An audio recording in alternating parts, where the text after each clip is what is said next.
De salir del mapa en una vía que estaba cruzando. Voy a volver a regresar.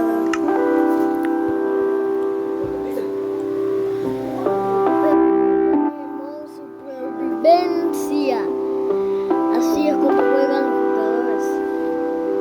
Yo que solo juego con el modo creativo, es hora de jugar la primera vez en supervivencia. Tal vez no me atacan porque es de noche. ¿Ok?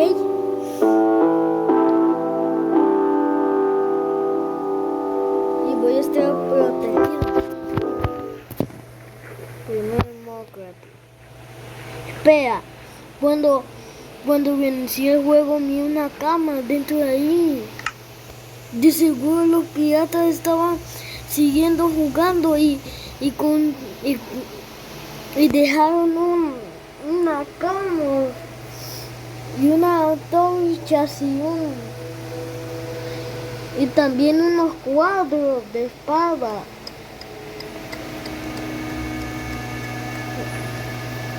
Pero qué raro, siempre que yo voy a jugar no los hallo, pero siempre que yo voy a reiniciar el juego siempre aparecen cosas de ellos.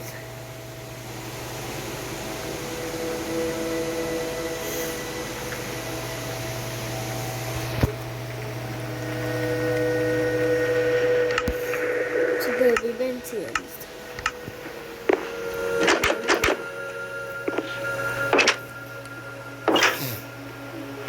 Pero ¿quién ha hecho todo esto? Yo no recuerdo haberlo hecho.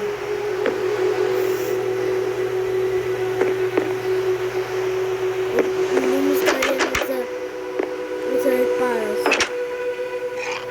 En el cofre. Vamos.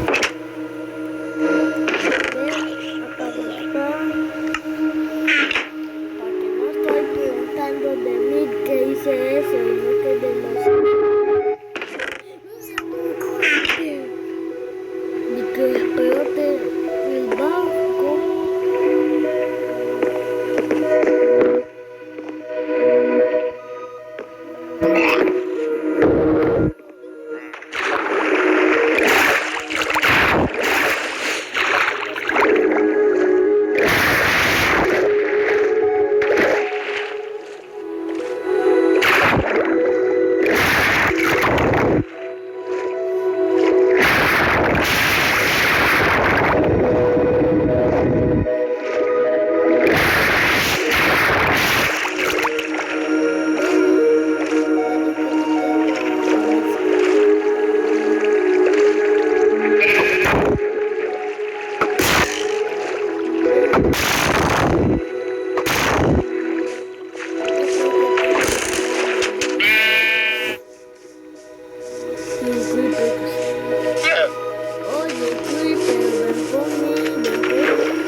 Los piratas cuando se habían dado cuenta habían buscado un lugar para matar.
pirata.